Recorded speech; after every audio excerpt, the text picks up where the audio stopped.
அனைவருக்கும் வணக்கம்.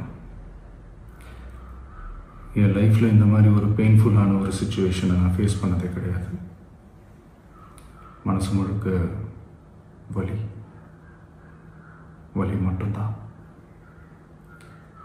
இந்த சுற்றுப்பயணத்தில் என்னென்ன மக்கள் பார்க்க வராங்க, அதுக்கு ஒரே ஒரு காரணம் தான், அவங்க என் மேலே வச்சிருக்கிற அன்பும் பாசமும். அந்த அன்புக்கும் பாசத்துக்கும் நான் எப்பவும் கடமைப்பட்டிருக்கிறேன். அதனால தான் இந்த சுற்றுப்பயணத்தில் மற்ற எல்லா விஷயங்களையும் தாண்டி மக்களுடைய சேஃப்டி, அதில் எந்த காம்ப்ரமைஸும் பண்ணிடக்கூடாதுன்றதுக்காக தான் அது என் மனசில் ரொம்ப ஆழமாக இருக்கும் அந்த எண்ணம். அதனால தான் இந்த அரசியல் காரணங்கள் எல்லாத்தையும் தவிர்த்துட்டு ஒதுக்கி வச்சுட்டு மக்களுடைய சேஃப்டி மட்டும் மைண்டில் வச்சுக்கிட்டு அதுக்கான இடங்களை சூஸ் பண்ணுறது, அதுக்கான இடங்களை பார்த்து பர்மிஷன் கேட்குறது, போலீஸ் டிபார்ட்மெண்ட்டில் அதை ரிக்வெஸ்ட் பண்ணி கேட்போம். ஆனால் நடக்கக்கூடாதது நடந்துருச்சு. ஆனால் மனுஷன் தானே, அந்த நேரத்தில் அத்தனை பேர் பாதிக்கப்பட்டு இருக்கும்போது எப்படி அந்த ஊரை விட்டுட்டு என்னால் கிளம்பி வர முடியும்? நான் திரும்ப அங்கே போகணும்னு இருந்துச்சுன்னா அதை ஒரு காரணம் காட்டி அங்கே வேறு சில பதட்டமான சுச்சுவேஷன்ஸ், வேறு சில அசம்பாவிதங்கள் அந்த மாதிரி எதுவும் நடந்துடக்கூடாதுன்றதுக்காக தான் நான் அவாய்ட் பண்ணேன். இந்த நேரத்தில் சொந்தங்களை இழந்து தவிக்கிற அத்தனை குடும்பங்களுக்கும் என்னுடைய ஆழ்ந்த இரங்கலை தெரிவிச்சுக்கிறேன். எனக்கு தெரியும், என்ன சொன்னாலும் இது ஈடேயாகாதுன்னு எனக்கு தெரியும்.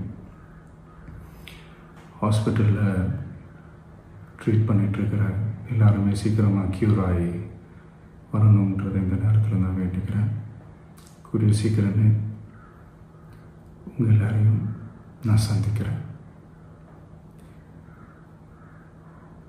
இந்த நேரத்தில் எங்களுடைய வலிகளை, எங்களுடைய நிலைமையை புரிஞ்சுக்கிட்டு எங்களுக்காக பேசின அரசியல் கட்சிகளை சார்ந்த நண்பர்கள், தலைவர்கள் அனைவருக்கும் என்னுடைய நன்றியை தெரிவிச்சுக்கிறேன். கிட்டத்தட்ட ஒரு 5 மாவட்டத்துக்கு பிரச்சாரத்துக்கு போனோம்.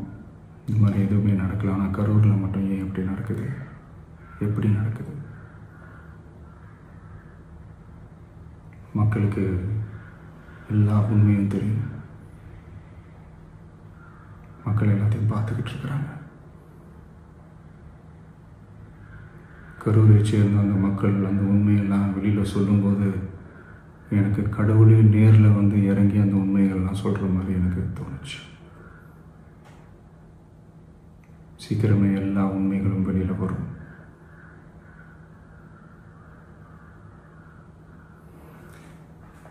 எங்களுக்கு தரப்பட்ட இடத்துல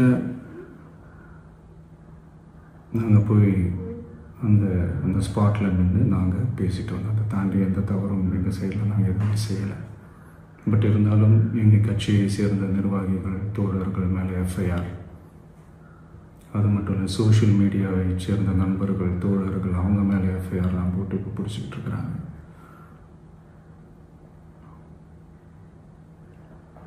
சிஎம் சார்,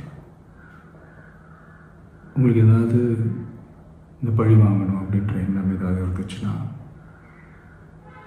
என்ன வேணாலும் பண்ணுங்க. அவங்க மேலே கை வைக்காதீங்க. நான் ஒன்று வீட்டில் இருப்பேன், இல்லை நான் ஆஃபீஸில் இருப்பேன். என்ன வேணாலும் செய்யுங்க. நண்பர்களே, தோழர்களே, நம்மளோட அரசியல் பயணம் இன்னும் ஸ்ட்ராங்காக, இன்னும் தைரியத்தோட